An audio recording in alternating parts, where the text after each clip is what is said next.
hashize imyaka myinshi ivugabutumwa rigeze mu Rwanda umva ryaratangiye nko muri za 40 ariko kugeza ubu biratangaje ko abantu benshi ubona batazi ahantu Imana iri ugasanga kandi bashaka Imana. Abantu ntibaza aho Imana iri, abantu ntabwo baza ahantu Imana iri. Benshi insengero zuzuye mu isi abantu bashakira mu Imana ntibaza aho Imana iri. Benshi mu bantu ntibaza aho Imana iri. Ibyo bintu urabisobanura ko abantu bataza aho Imana iri kandi kiliziya zihari, insengero zihari, imisigiti hari, ukavuga ngo abantu ntibaza aho Imana iri. Sinzi niba abapasteri cyangwa abashumba bazongera bagasubiramwo bagasa n'abatangije abantu bundi bushya bakabasubiza inyuma gato bakabagarura babereka kuko abantu benshi bazi ko Imana irihe. Wowe uravuga Imana irihe? Ese ubundi reka mbaza abantu bajya bavuga ngo nabonye Imana. Abantu bajya babivuga. Hari n'akaririmbo se nyanuva baririmba nabonye Imana nyamara yemwe nabonye iyo Mana, nabonye Imana nyamara yewe nabonye iyo Mana. Ariko se nyankumva mu nsengero urakoze cyane baraziririmba. Ugira channel ukoreraho yitwa AYALONI TV, kagira nindi channel yitwa Abimukira TV. Izo nyakubahwa Alfredi, izo ni channel za mwene data muri bene data. Ariko ikizaguse uzarebe abakora subscribe nindi subscribinga uzasanga abakristo ni ngo u Rwanda turi hejuru ya 90% kuba abakristo. Ariko nitugera kuri channel yivuga butumwa ntabwo dukora like, ntidushobora gukora comment, ntidukora subscribe. Njya nca ku macano nkasanga ahanditse hahandi bashize umukobwa wambaye nabi ubusa, aho ngaho barahita bakandaho ati nejo nzabibona ingwe ejo bitazancika. Ugira ngo ugenzuye mu ma views sorry hari ababireba kugira ngo bakure mu inyigisho. Ariko se ningera nibuze kuri channel ya mwene data ndakanda subscribe ndamuha like ndandikaho ati komereza aho Imana igushyigikire, ndavuga amen. Se reka da ubwo se nzi Imana. Ubwo rero n'ibintu ngiye kuvuga biratunguranye no kuba ndi intumwa y'Imana nabyo biraza gutungurana. Ikindi kandi ndi umwana wafashije se kwiyita izina, kwita umwana izina. Ukuvuga ngo nafashije data kunyita izina. Wowe wafashije so kwita izina karabaye. None se aravuga bajya baca ngo nagutega icyo utazi utabonye bakavuga ngo n'ubukumi bwazo na nyoko. Noneho ndumiwe, wowe wafashije so kukwita? Naramufashije. Ndababwira hari abantu batangiye kuvuga uruhinja rwavutse ruvuga, umunsi wo gusohora umwana rwaravuze, byagenze bite? Ariko rimwe nigeze numva ari wowe wavuze ngo Satani izi inzubamo, izi n'imyenda wambaye. Ngo umuntu ngumbwiye ngo akambwira ngo n'imyenda y'imbere, ngo akambwira ngo naho ntuye. Ni inyigisho yitwa Antikristo mu ikanzu y'umweru. Abakunzi bacu muyirebe aho kuri AYALONI TV cyangwa kwimukira TV, yo nyigisho irahari. Nanjye nagaburiye Imana mu bushobozi nari mfite. Imana mwarahura yigaburira. Burya uzi ahantu Imana iri mu bushobozi uba ufite, burya ugomba kugaburira Imana. Kuko hari ijambo rivuga, Muhanga yaravuze ngo nifuje ko abantu bazareba iki kiganiro nabifuriza ko uyu mwaka bahindura ingamba. Uyu mwaka wa ryari? Uyu mwaka w'ibihumbi 2024 hakorwa iki? Bafata ingamba bakagenda bazi iyo bajya, bagakora bazi uwo bakorera, aho ari ukwasa. Ese umuntu uvuga ngo nabonye Imana ubundi yayibonye ari umweru, yayibonye ari icyatsi kibisi, yayibonye ari ubururu, yayibonye ari umukara? Iyo Mana wayibonye ari iki? Wayibonye isute? Ubundi Imana isite? Imana nkubwiye kubu uyu mwanya iri muri pirizo. Imana iri mu nzu y'imbohe, mu nzu y'imbohe indani ni igororero. Ubu tuvugana na iri kugororwa se? Wagira ngo nyine iri kugororwa. Imana iri mu nzu y'imbohe indani, iri mageragere. Imana iri mageragere, iri muri gereza zitandukanye ku isi hose. Ko abantu batinya gereza barayisanga yora. Ariko ntabwo wakwibaza ese irafunze ikurikiranweho ibyaha, kandi kubera ama stress abantu bafite basigaye ngo bakunda ibimara stress kurusha ibyubaka. Bamwe bakaba ukeneye ibyo kubaka azajye muri Kenkayori. Uzamenya yuko Imana ari yo ukeneye mu gihe azaba ari uzaba usigaranye.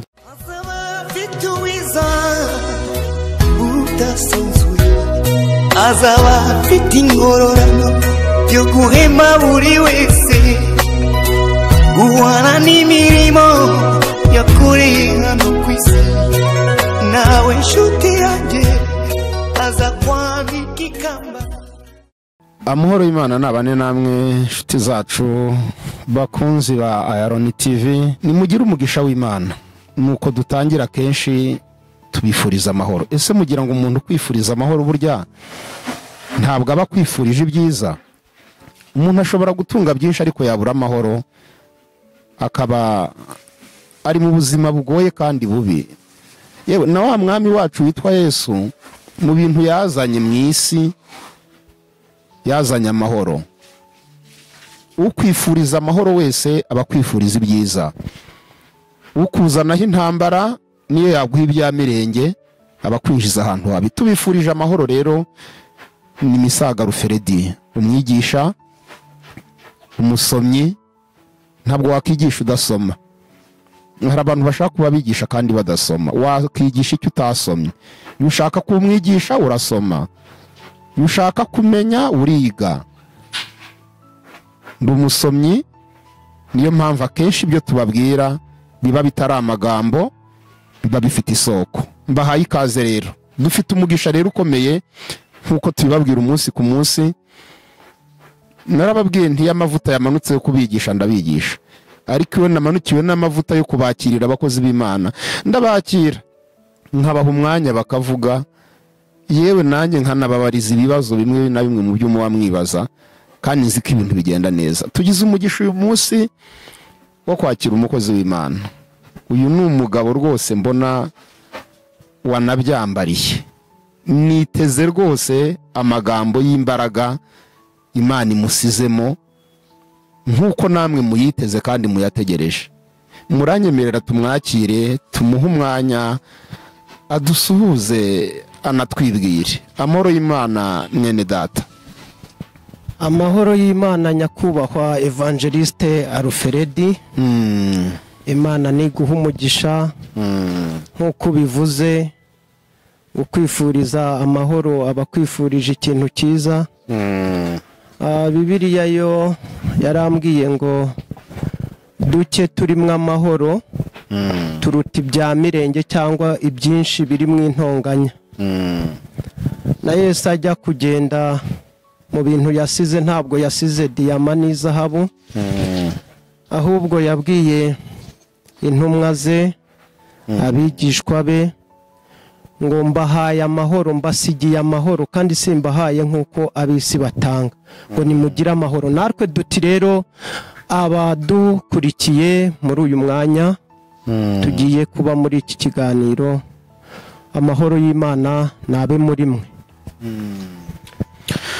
Uragira uti amahoro y'Imana nabe muri twebwe, ariko utwifuriza amahoro ntabwo turamumenya amazina. Ninde utwifuriza amahoro? Watubwira amazina yawe? Ntabwo nkiri umugabo wo gutsinda izina ryanjye. Umugabo arangwa no kwivuga n'ikivugo. Nta kibazo ndabibwira, ariko reka mbe mbateye amatsiko gatoya. Ubundi umuntu kurikiye iki kiganiro arabona ndinde. Hari aho anzi, hari aho yambonye, turi kumwe. Mbere yo gutangira rero hari icyo nifuzaga, twabanza tugasenga Imana, narangiza gusenga Imana nkabibwira ibintu byose twabiragije Imana, tugatangira ikiganiro mukamenya tukamenyana. Ngaho senga Imana igufashe. Ubwo niyo wahisemo kujya wiyegamiza ngo utaza kutamazwa n'ibyo uvuga. Nuko bimeze. Mana turagushimiye kuko ugira neza, tugushimiye ko uri Imana y'urukundo, tugushimiye ko uri Imana ikunda abantu, tugushimiye kubw'ubuntu bwawe, imbabazi n'urukundo ugira, tugushimiye ko waturinze ubwo twari dushyizwe iyo tukabyuka bikemera tukagenda bikemera. Izo ni imbabazi zawe n'ubuntu. Tugize amahirwe rero y'iki gitondo kugira ngo tuvuge ijambo ryawe, tuvuge imirimo yawe, turangira abantu ibyabageza kuri wowe. Niyo mpamvu turakuraritse kugira ngo uze ube muri iki kiganiro, udutere inkunga, udufashe, maze iyi channel abazajya bareba ibiganiro bibabere umugisha, bakureho ubuzima, bibabere ubuzima. Nukuri karande inzitizi n'imyaku yose bive ku bantu bawe kubera ijambo ryawe rica kuri iyi channel. Mu izina rya Yesu Kristo turakwinginze kugira ngo ubane natwe mu byo tuvuga, kugira ngo byose aba ari ibyo kuguhesha icyubahiro mu izina rya Yesu, amen. Wakomeza utwibwira, wari wabanje kwishingikiriza ku Mana uvuga uti reka mbanze nyegamize nsenge ngize kumfasha. Nawe urabizi igihe maranye n'uyu mugabo ndavuga Imana, namubonye nk'inyangamugayo rwose, nubwo biteye ubwoba iyo mvuze ngo Imana ni inyangamugayo irenze ibyo, kuko hari umuntu wavuze ngo Imana ntabwo igereranywa, ntinagereranwa. Nitwa Ndagijimana Gabriel, ndi umugabo, mfite umugore n'abana, ndi umukristo, nsengera kuri ADPR Nyarutarama, nkora ivugabutumwa mu ndirimbo, mbarizwa muri imwe muri korali zihabarurirwa, nanjye ndi umwe mu babarurirwa muri imwe muri izo korali zihari mu yitwa Yakini. Gabriel, uravuga imyirondoro yawe, uri present nk'udafite ubwoba bwo kuvuga uwo uriwe naho ukomoka. Abantu benshi basigaye batsinda amadini babamo, amatorero babarizwamo basigaye bayatsinda, ukabaza umuntu uti se usengera he, ati si ngombwa. Wowe uravuga itorero ryawe nk'uryemera, nk'utaryihakana, banza hari mufitanye umubano mwiza. Itorero ryanjye nta soni byantera kurivuga, kubera ko nta manyanga ndikoreramwo, nta nayo ryanyigishije. Memu ni umubyeyi mwiza. Ugize ubwoba bwo kwihakana itorero cyangwa ugize ubwoba bwo kuvuga bwo guhamya itorero ryawe, ni nko kuba waba uri umunyarwanda ukajya mu mahanga ukihakana kuri umunyarwanda kandi uvuga ikinyarwanda. Ntabwo naza kuvuga hano Imana ntavuga naho biva. Umuntu wese ubundi, umuntu niba uri umuntu ugize sosiyete, hari ibintu bigomba kukuranga. Niba uri umuntu ubundi agomba kubarizwa mu muryango, ugomba kugira umuryango ubarizwamo.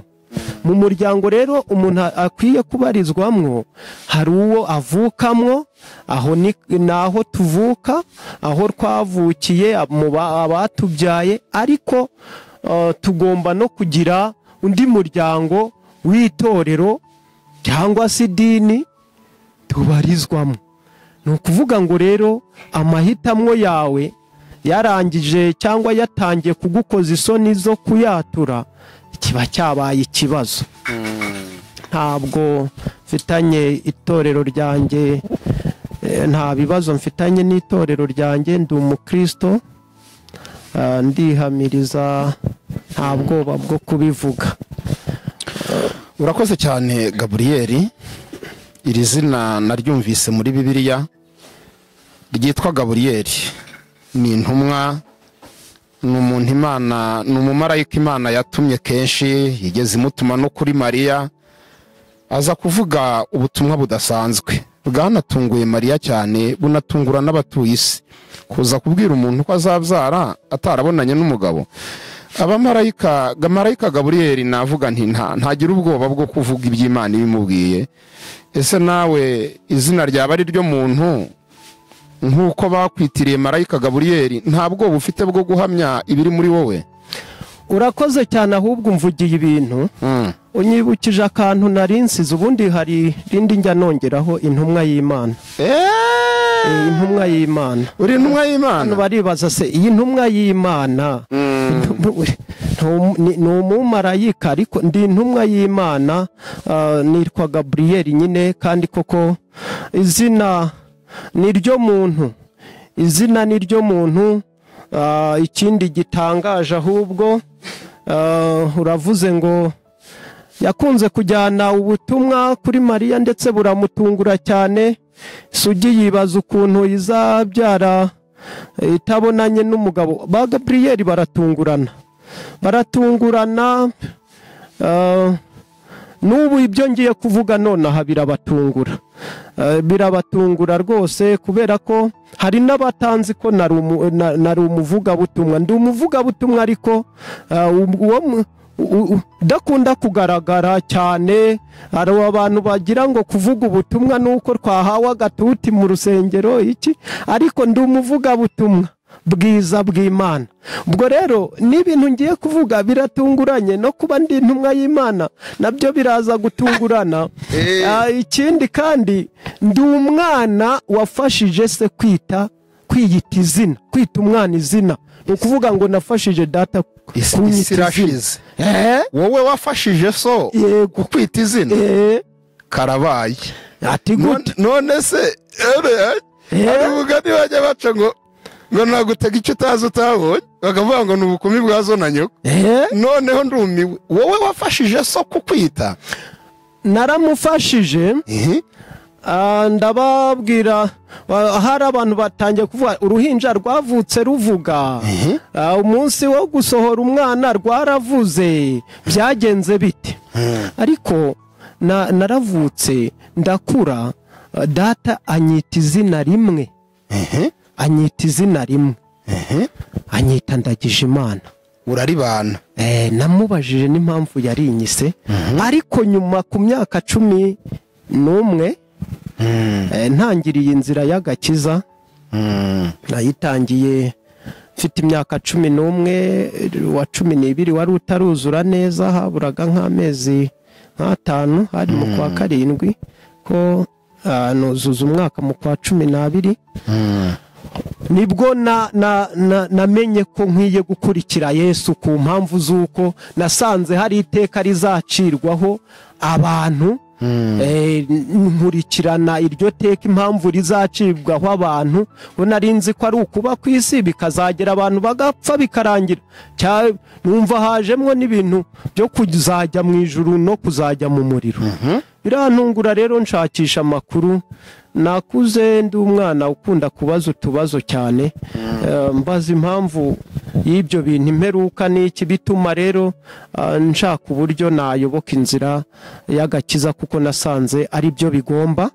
Icyo gihe rero mu gihe nari ngiye gukora ikimenyetso cy'uko nemeye Kristo, byabaye ngombwa ko ngira umugambi wo guhindura igisekuru. Nari ngiye guhindura igisekuru, nkava mu gisekuru cya data nkajya mu gisekuru cya Kristo. Icyo gihe rero nahinduriwe n'izina. Izina ryanjye ryabaye rishya, iry'ababyeyi Ndagijimana ryabaye rishya. Shimire data ko yananyise neza, aka kazina ni keza cyane. Ndagijimana byanjye byose burya mbiragiza Imana, kandi nkaba intumwa yayo. Ndayibiragiza ikanantuma. Tumva none ndabyumvise neza uburyo wafashije papa wo kwita izina. Ubanza ntarabisobanura neza, byabaye ngombwa yuko mvuga ngo ngomba kongera izina kuryo mfite. Nshaka izina nakwitwa mu rugendo ntangiye. Nsanga mpisemwo Gaburiyeli. Amakuru nasanze kuri Gaburiyeli nuko yari marayika w'Imana. Imana yahaye ubutumwa, ajyana mu isi, abwira umwari Mariya gahunda zo gucungura umuntu ziratangira ngaho nguko ngiryo iryo zina kandi nararikunze cyane. aha kugira ngo rero udatamaza Gaburiyeli mukuru wawe uba mu ijuru, ngaho nawe duha ubutumwa. Uyu munsi utuzaniye ubuhe butumwa ko Gaburiyeli yaje atunguranye kwa Mariya? Wowe uyu munsi udutunguye utuzaniye ubuhe butumwa? Ubutumwa nje kubaha ntabwo buri kure y'ibyo abantu bumvishe cyangwa babwiwe, nk'uko na Kristo yavuze ngo ntimukeke ko nje gukuraho amategeko, ahubwo nje kuyakomeza cyangwa no kuyasohoza. Nanjye nje gushimangira, nje kubwira abantu kugira ngo bongere bumve neza, bitekerezeho neza cyangwa twitekerezeho turebe ubundi Imana ibahe. Hashize imyaka myinshi ivugabutumwa rigeze mu Rwanda, umva ryaratangiye nko muri za 40, ariko kugeza ubu biratangaje ko abantu benshi ubona batazi ahantu Imana iri, ugasanga kandi bashaka Imana. Abantu ntibazi aho Imana iri, abantu ntabwo bazi ahantu Imana iri. Benshi insengero zuzuye mu isi abantu bashakiramo Imana ntibazi aho Imana iri. Benshi mu bantu ntibazi aho Imana iri. Ibyo bintu urabisobanura ko abantu batazi aho Imana iri kandi kiliziya zihari, insengero zihari, imisigiti ihari, ukavuga ngo abantu ntibazi aho Imana iri? Ahubwo bamwe sinzi niba abapasiteri cyangwa abashumba bazongera bagasubiramwo bagasa n'abatangije abantu bundi bushya, bakabasubiza inyuma gato, bakabagarura babereka, kuko abantu benshi bazi ko Imana iri ku rusengero ahubwo, cyangwa Imana iri ku musigiti, Imana iri muri kiliziya. Nibyo koko nta wabitera amabuye, ariko ahantu Imana iri nyakuri ntabwo ari aho. Hari ahantu Imana iri, none ubwo niba isa n'iyabihishe, isa naho bayishaka nk'iyabakwepye, ariko ntabwo bashaka kugeraho, ntabwo bafata mu mutwe. Ni nko kurangira, barangiwe aho Imana iri barahibagirwa. Nje kubibutsa ahantu Imana iri. Barangiwe aho Imana iri barahibagirwa. Benshi barahibagiwe. Uyu munsi bari kwishakira aho itari. Benshi rwose, hari n'ijambo rivuga ngo mu minsi y'imperuka ngo bamwe bazababwira ngo iri hano, biruke bajyeyo. Ati iri ku musozi, bazarindagira kubera kutamenya ahantu Imana iri. None Gabon, ubu uyu munsi abantu bashakira Imana mu rusengero, niba kuko Imana idahari bazisohokemo. Ahubwo gusohoka mu rusengero ntawe nabishishikariza, ahubwo binjiremo cyane. N'abari hanze ahubwo baze kuko mu rusengero ubundi hari abaranga beza bakubwira aho Imana iri. Natwe hanjye uhansanze mu rusengero nakurangira aho Imana iri. Mu rusengero naho kuturangira aho tujya guhurira n'Imana, naho kujya gufatira amakuru bakaduha n'intwaro. Ni nko kuvuga ngo abasirikare bajya ku rugamba badahereye ku rugamba. Abasirikare kujya ku rugamba ntibahera ku rugamba, bahera aho bari ku kigo cyabo, bagafata ibikoresho, bagahabwa n'amabwiriza, deni bakajya mu ntambara ku rugamba. Ni ukuvuga ngo umusirikare rero wagiye atavuganye na fande ngo amubwire mapu, umwanzi araha, turatera gutya, turataka gutya, uwo nguwo yakora amabara, yarasa na bagenzi be. Kandi nibyo bintu biri kuba ku bakristo, ku bavugabutumwa. Ntazi niba ari bwiza banavuga, kuko bararasana. Ba bandi ujya ubona barasana ntabwo bahawe amakuru, ntabwo bari mu makuru, ntabwo banyuze kuri training, ntabwo baciye kuri foreign, ntabwo bahawe amakuru n'abatanga amakuru. hari abavuga ubutumwa bakarasana kuko turi ingabo za Kristo. ni ukuvuga ngo hari intwaro dufite tugomba gukoresha, ariko iyo tudafite amakuru hari abaza ugasanga bameze nka babandi ngo bakora ibitangaza natwe twabikora, bavuga ijambo natwe twarivuga. ntabwo ari ugupfa kuvuga. birakwiye ngo abantu bitonde bamenye, ndi umusirikare wa Yesu, ndahurira he, bosi wanjye ninde, Imana irihe, wowe uravuga Imana irihe? Ese ubundi reka mbaza abantu bajya bavuga ngo nabonye Imana, abantu bajya babivuga. hari n'akaririmbo se nyanumva baririmba, nabonye Imana nyamara yemwe nabonye iyo Mana, nabonye Imana nyamara yewe nabonye iyo Mana. ariko se nyankumva mu nsengero urakoze cyane, baraziririmba. ariko igihe kirageze ngo tuve mu kigare. mbonereho no kuvuga ngo nifuje ko abantu bazareba iki kiganiro, nabifuriza ko uyu mwaka bahindura ingamba. uyu mwaka wa ryari? uyu mwaka w'ibihumbi 2024 hakorwa iki? bafata ingamba, bakagenda bazi iyo bajya, bagakora bazi uwo bakorera, aho ari ukwasa. ese umuntu uvuga ngo nabonye Imana, ubundi yayibonye ari umweru, yayibonye ari icyatsi kibisi, yayibonye ari ubururu, yayibonye ari umukara? iyo Mana wayibonye ari iki? wayibonye isute? ubundi Imana isite ikorera he? umugisha ufite nuko witera na marayika, ariko ubundi bari bugutera amabuye. uravuguruza ko abantu batabonye Imana barabihimbyemo n'indirimbo? hari ibintu biba bimeze nk'ikigare. abantu hari umubwirizabutumwa umwe wavuze ngo mukwiye kumenya ijambo ry'Imana ku buryo mugaragaza guhamya ibyiringiro byanyu.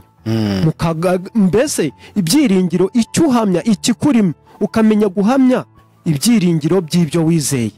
umuntu araririmba gutyo ngo nabonye Imana, ariko wamubaza ngo wayibonye he, wayibonye ute, bamwe bakaba barya indimi. ariko niyo mpamvu nje kukubwira ngo nje kukwibutsa aho Imana iri, aho Imana iboneka, aho Imana wayisanga. none mu butayu ntabwo ihaba? ntabwo Imana ihaba. mu buvumo ntihaba? ntabwo Imana ihaba. ndagira ntera icyakoze nemera ko aho hose wahakura imbaraga zo kumenya aho Imana iri, kuko buriya hari ahantu Imana yagiye ishyira, cyangwa se hari ibintu Imana idufashamo iyo tubikoze bikatubyarira imbaraga, ukajya gusenga mu buvumo kubera ko wazamuye kwizera cyane kurabona Imana. Imana ikakohereza marayika wayo akaguha imbaraga, ibi byo wasengeye bigakemuka, cyangwa se ugahumuka ukabonekerwa. ubundi mu buvumo cyangwa mu butayu gusenga ahantu henshi hatandukanye ni uburyo bwo kugira ngo ubone imbaraga zo guhishukirwa, zo gukorwa ku maso, ubone iby'Imana ishaka kubona. icyo gihe iyo twazamuye kwizera kwacu, Imana iratwegera ikadusanga, tukamenya icyo Imana ishaka, ikaturangira n'aho tuyisanga. ubundi biratangaje uyu mwanya kuba nabwira abantu ko Imana iri mu bitaro. ntumwa y'Imana uragira uti Imana mu bitaro irahari koko? nari nkubwiye ngo hamwe muhana imana wayisanga live. Nakusanyije hake n'abandi bazashaka ahandi bashingiye uburyo naje kubarangira aho Imana iri. Mu bitaro nkubwiye ko Imana wayihasanga live. Bakwibaza se yararembye, bayiteye serumu, ariko irahari, iri mu ndembe. Imana iri mu ndembe. Nayo irarembye se? Imana iri no mu nkomere. Mana yanjye. Kandi Imana ntiyakoze gisida, kandi Imana ntirembye, none iri mu ndembe. Imana nkubwiye kubu uyu mwanya iri muri pirizo. Imana iri mu nzu y'imbohe, mu nzu y'imbohe indani, n'igororero. ubu tuvugana nayo iri kugororwa se? wagira ngo nyine iri kugororwa. Imana iri mu nzu y'imbohe indani, iri mageragere. Imana iri mageragere, iri muri gereza zitandukanye ku isi hose. ko abantu batinya gereza barayisanga yora. Ariko ntabwo wakwibaza ese irafunze ikurikiranweho ibyaha, ariko Imana irahari kandi ntifunze, nta n'icyaha ikurikiranweho. Mu bitaro, muri gereza, njya mbona leta ahubwo iri kujya irusha hari akantu ikora, wenda bashobora kuba batakaza, ariko iri kujya irusha iki? Ariko ko numva hari ibintu intumwa y'Imana Gabureli iri gushaka gutsindana. Hari abavugabutumwa bamwe irusha ahubwo kubuvuga. Iyo umuntu atazi Imana akora ibibi, leta iramufata ikamujyana aho Imana iba. Hari abajya muri gereza kugira ngo bahure n'Imana. Hariya hantu Imana iba ihari. Leta hari igihe ifasha umuntu kumenya aho Imana iri. Koregisiyo ngo ni ukumuha serivisi yo kumukosora. Ariko ntumwa y'Imana Gabureli, noneho iyo bamugejeje rero muri gereza, Imana iba ihari. Ariko ngiye hari ikibazo ngira ngo baze ntumwa y'Imana. Imana iri muri gereza. Ubu ntushaka gutuma abantu benshi barajya bajyanwaho Imana iri muri gereza? Oya, ahubwo ndaje mbabwire impamvu Imana iri mu bitaro mu ndembe, ikabiri muri gereza. Turebe Imana ihari ikora iki. Ariko bibuke ko naje kukubwira ahantu Imana iri.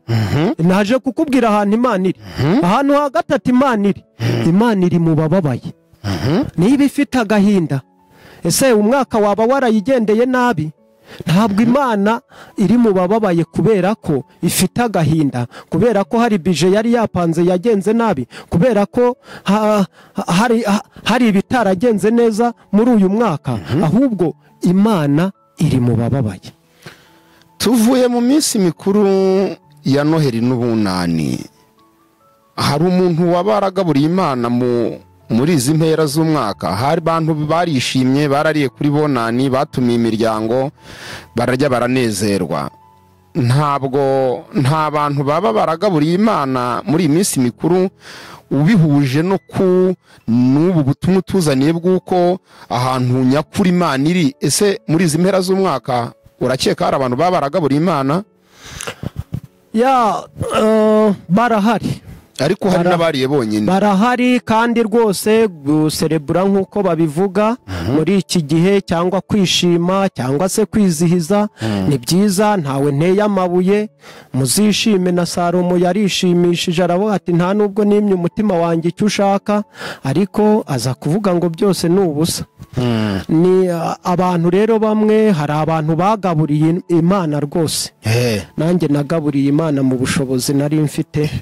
Imana mwarahura yigaburira. Burya uzi ahantu Imana iri mu bushobozi uba ufite, burya ugomba kugaburira Imana, kuko hari ijambo rivuga, Muhanga yaravuze ngo nta mukene wabura icyo afasha, nta n'umukire wabura icyo afashwa. Ubushobozi waba ufite ubwo ari bwo bwose, birashoboka ko wagaburira Imana. ahubwo ni ukuba umenya uburyo wayigaburira. Ese uza aho iri? Iyo uza aho iri umenya hari abishimye gusa rwose. Shimire, hari korari muri iyi minsi yaje iwacu, Imana ihe umugisha, yavuze ubutumwa, ivuze ubutumwa mu gutaha, iravuga ati twebwe kubera ko twishimye twari turi mu gitaramo, ariko ubu hari umuntu ubabaye, hari umuntu utishimye, tugaburiye abantu 10 kugira ngo nibuze bishime. Ariko tutarajya kure, ubanza twasoma ijambo ry'Imana kugira ngo tuze turebe niba ibyo uvuga koko hari ibyanditswe n'uburyo Imana iri mu bitaro. Ntabwo nibaza ukuntu bari kuvuga ati uyu mwana cyangwa uyu mugabo aradutse nawe. Ntabwo nduwadutse, nubwo nari nahari nuko mutari muzi impano indimwo. Ariko reka turebe ijambo ry'Imana, reka nifashishe Bibiliya muri ibinyabazungu Imana yaduhaye. Reka nifashishe ijambo ry'Imana dusanga mu butumwa bwiza uko bwanditswe na Matayo. Matayo ibice 25, turasoma umurongo wa 31 tugeze ku murongo wa 43 nibuze. Ndabiza abantu nabanebwe mu gusoma muri iki gihe, bindi ndajya mbivuga babyumve, nakenera kubisoma azajya kubisoma cyangwa azabaza aho yabisanga, kuko abantu nabanebwe cyane mu gusoma, baha imirongo myinshi ntibayisome. Haravuga ngo uyu mwanditsi Matayo hejuru yanditseho ko ari ugucirwaho iteka. Umurongo wa 31 rero haravuga ngo umwana w'umuntu ubwo azaza n'abamarayika be afite ubwiza bwe, nibwo azicara ku ntebe y'ubwiza bwe. Amahanga yose azamuteranyirizwa imbere ye, abarobanure nk'uko umwungeri arobanura intama mu ihene. Intama azazishyira iburyo bwe, naho ihene azazishyira ibumoso. Umwami azabwira abari iburyo bwe ati, nimuze mwebwe abo data yahaye umugisha, muragwe ubwami bwabatunganyirijwe uhereye kuremwa kw'isi. Kuko nari nshonje mukamfungurira, nari mfite inyota mumpa icyonywa, nari umushyitsi murancumbikira, nari nambaye ubusa muranyambika, nari ndwaye muransura, nari mu nzu y'imbohe muza kundeba. Abakiranutsi bazamubaza bati, mwami twakubonye ryari ushonje tukagufungurira, cyangwa ufite inyota tukaguha icyo kunywa? Kandi twakubonye ryari uri umushyitsi tukagucumbikira, cyangwa wambaye ubusa tukakwambika? Kandi twakubonye ryari urwaye cyangwa uri mu nzu y'imbohe tukagusura? Umwami azabasubiza ati, aha bahumve neza, ndababwira ukuri yuko ubwo mwabikoreraga umwe muri bene data boroheje bari hanyuma y'abandi, ari nge mwabikoreye. Azabwira n'abari ibumoso bwe ati, nimuve aho ndi mwabivume mwe, mujye mu muriro w'iteka wabatunganyirijwe umwanzi n'abamarayika, watunganyirijwe umwanzi n'abamarayika be.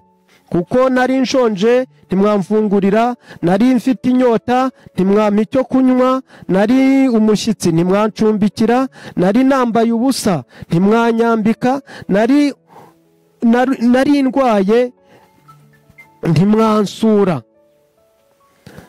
nari ndwaye ntimwansura. twakubonye ryari. Reka tugarukire aha nari ndwaye ntimwansura. Aho hepfo niho hagaragaza uburyo bazisobanura cyane babaza bati ubundi twakubonye ryari. Aho rero niho ruzingiye sasa. Abantu benshi muri iki gihe niyo utagiye guterana, nkunda kubyita guterana kandi ni nako kuri, bakakubona wenda wagize impamvu yo gusiba amateraniro, barakubwira ati yewe uyu munsi ntiwagiye gusenga. Nkunda kubaza abantu, ese gusenga bajyayo? Gusenga bajyayo? Ntabwo gusenga bajyayo. Gusenga biba mu muntu, ahubwo guterana ni nka kwa kundi kujya gushaka amabwiriza kumwe twavuze, kujya kuri ba bandi baturangiraho iyi minsi dukwiye gushakira Imana, aho kudusubiza ati mukanguriwe kutava cyangwa kutayoberwa aho Imana iri. Tuba tugiye gufata amabwiriza, tuba tugiye gufata imbaraga, tuba tugiye gufata ibikoresho tugomba gukoresha icyumweru cyose.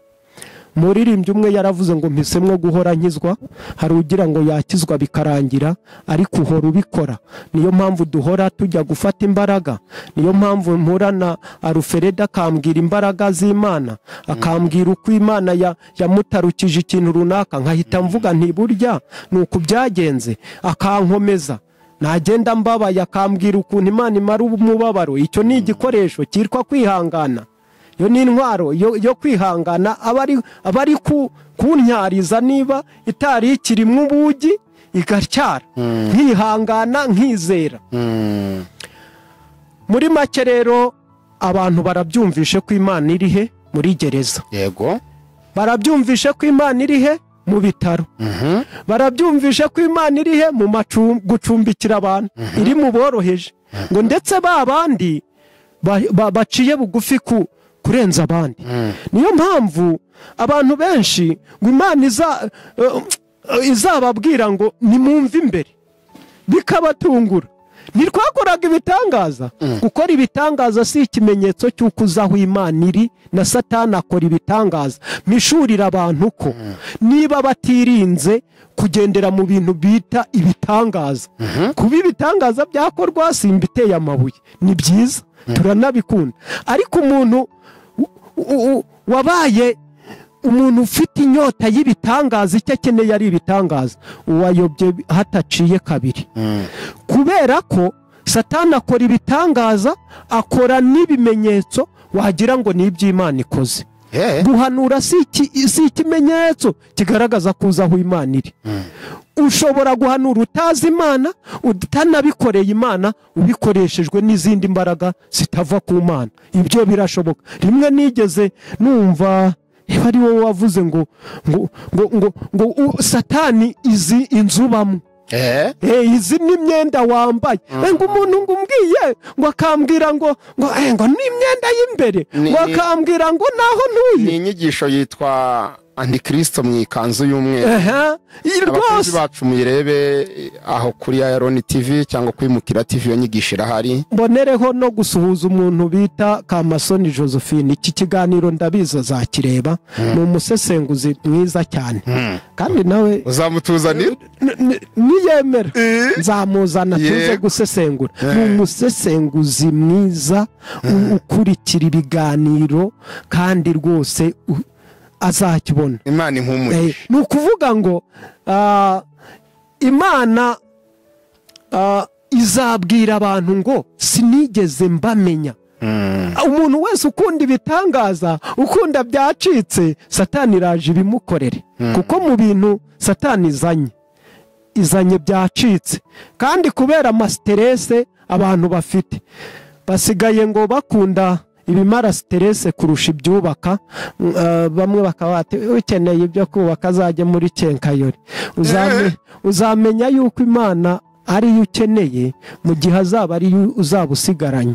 uvuze ikintu gikomeye, abantu basigaye bakunze ibibamara stress kuruta ibibubaka.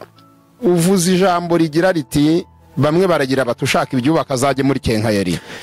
Ko numva isi yabigeze habi. Igeze habi, reka nkwereke ukuntu igeze habi. Nitwongera guhura nzakubwira impamvu abakristo bagiye gupfa bakennye kandi Imana yarasubije abantu. Iyo ni topic nzababwira. Twibaze kuki abakristo bagiye gupfa bakennye kandi ari twe duhora tuvuga ko turi umugisha, duha abandi umugisha, duhesha umugisha, ariko ukabona abantu bagiye kuzapfa ari abakene. Ntacyo tugezeho, ntacyo bagezeho. Ibyo uzabitubwira mu kiganiro gitaha? Ubutaha nzababwira impamvu abakristo bagiye gupfa ari abakene kandi Imana yaraduhaye umugisha. Turagitegereje iki kiganiro kandi tuzakikwishyuza cyane. Nzakibabwira. Imana Gaburiyeli, uzanye ubutumwa bukomeye kandi ubuzanye mu gihe kigoye. Turi mu gihe Bibiliya ivuga ko urukundo rwa benshi ruzakonja, none utuzaniye ngo Imana iri mu bikorwa byiza by'urukundo abantu bakorera abandi, kandi uzi neza ko ubuhanuzi bwa Yesu bwasohoye ku isi ku rukundo ruzakonja. Aho ubu butumwa uzanye mu gihe gikomeye nk'iki buraza kugira umusaruro, abantu bari buze kwigobotora muri iyo ngoyi yo kuba urukundo rwarakonje bashakiraho Imana hiri nk'uko ibabwiye.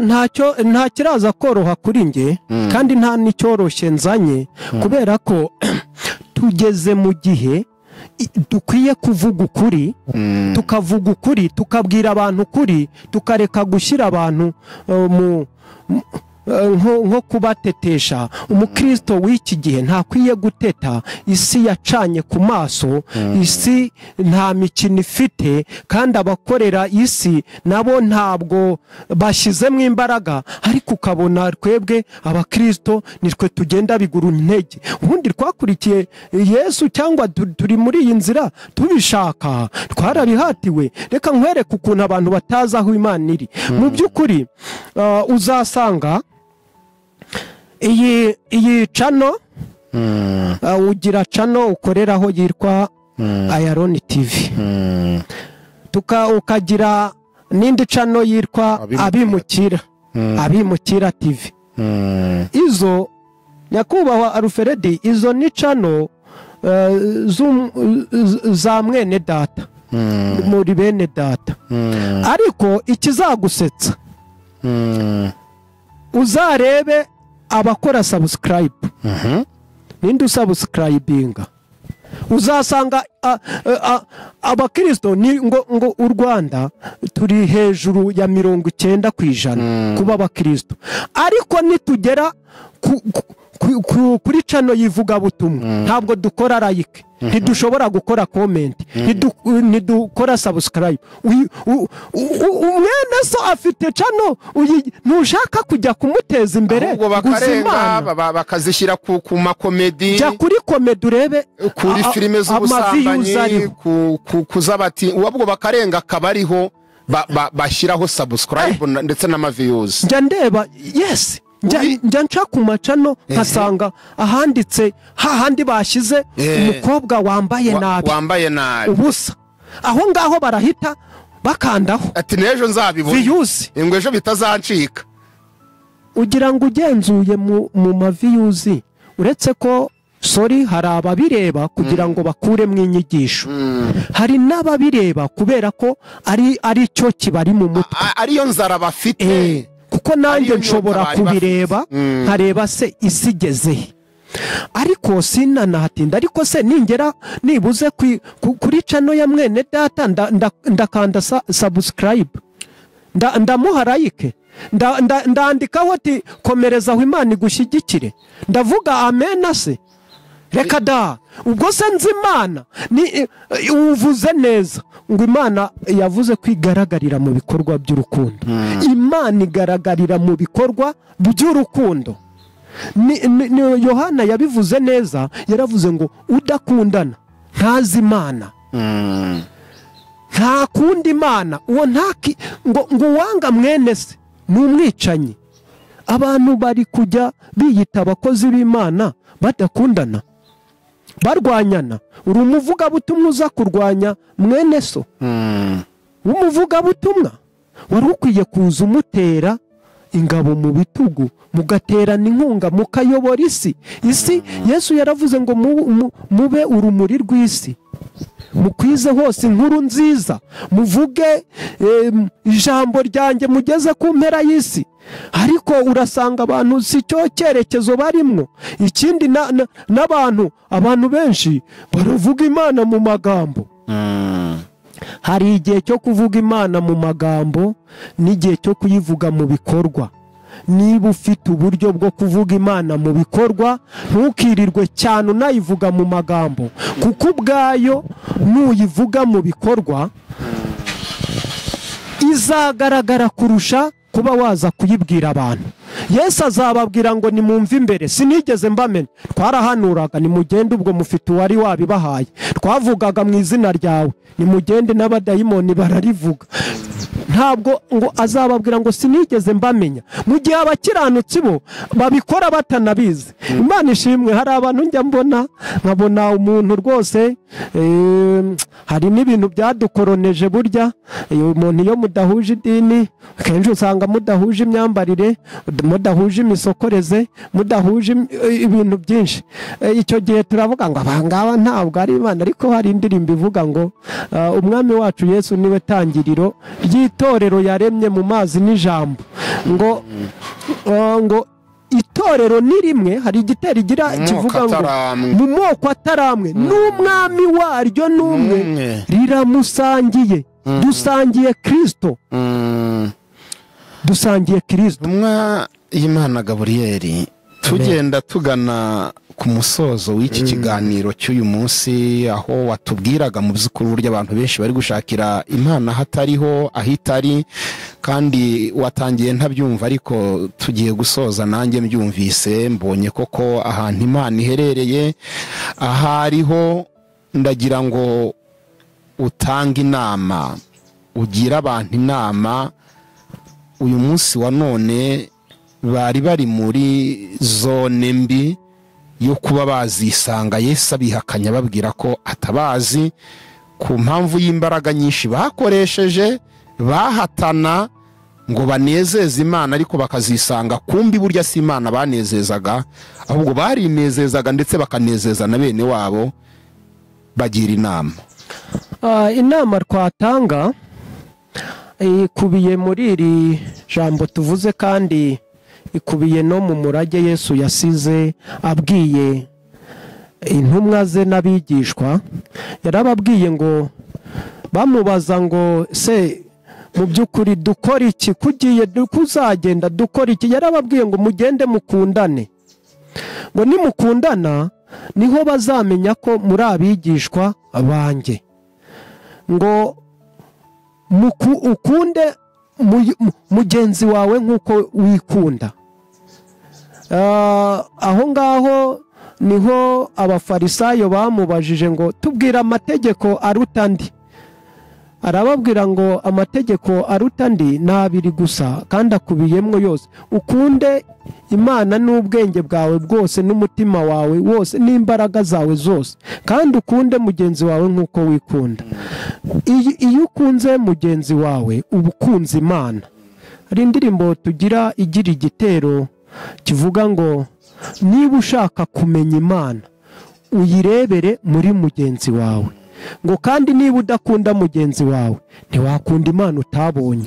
Ni ukuvuga ngo rero abantu nibave gushakira Imana ku gasozi, abantu nibave kujya bajya ku rusengero ngo bamenye bavuge ko ariho bagiye kurebera Imana. Abantu nibagaruke neza bamenye ko Imana iri mu bantu.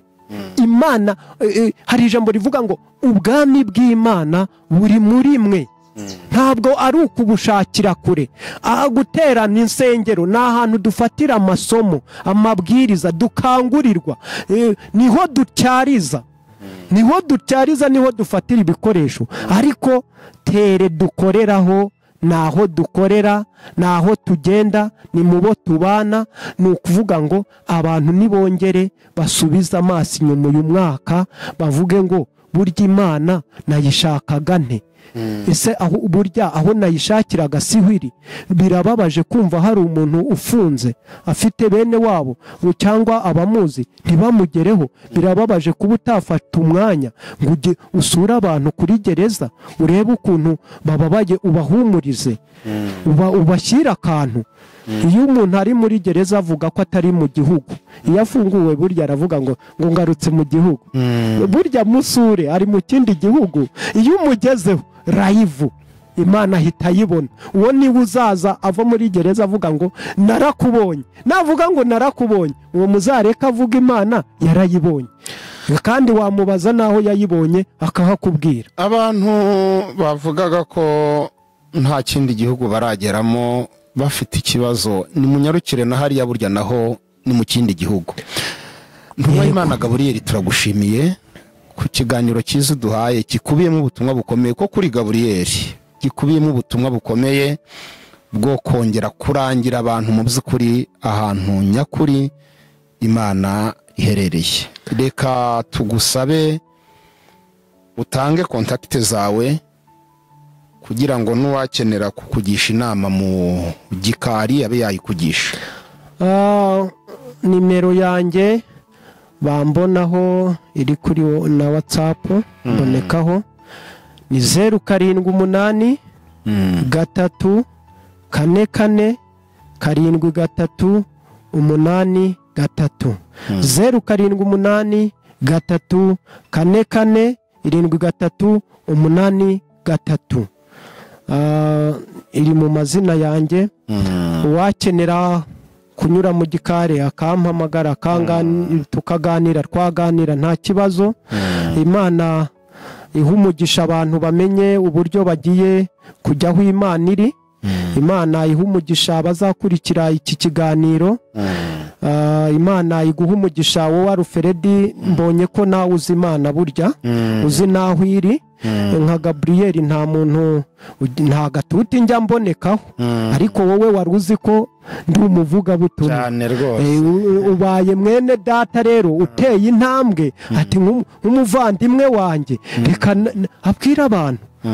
Hari abantu baba bumva batanatumira ngo umuntu baziranwe, sinzi bibamwo, ariko Imana iguha umugisha kuko wabonye ko ukwiye kuntekerezaho, ukabona ko ndi mu bantu batanga ikiganiro kuri iyi channel. Ubwo rero nifurije abantu umwaka mushya, intangiriro z'umwaka mushya uzababera umwaka mwiza. Imana izabarinde umubabaro, kandi mubo nifurije umwaka mushya harimo imiryango n'inshuti n'abavandimwe. Imana nibahe umugisha. Urakoze cyane bakunzi bacu kuri AYALONI TV, abimukira TV, turabashimiye. Imana nibahe umugisha, nimugire ibihe byiza, kandi twabijeje ko tuzajya tubazanira abakozi b'Imana bafite ubutumwa, bafite ijambo ry'Imana, bafite ubuhamya, bafite ubuhanuzi. Ntacyo muzatuburana. Nimukore subscribe rwose, nimukore share rwose, niba yikore sangiza abandi ubutumwa, nimukore comment, mukore like niba muzi Imana ko rwose inkunga, uzabuteye inkunga rwose, abantu bajya kuko no mu bintu Imana izatubaza harimo n'ibyo n'igihe cyacu twagikoresheje ute, ibyo twahisemo byari byiza, ko imbere yacu hari amahitamo menshi. Nimuhitemo ibyabagirira umumaro. Amahoro y'Imana nabane namwe. Shalom, turabakunda cyane. Azatujyana muri amazu meza yaduteguriye, nitugerayo tuzahora turiri, nzaba kumwe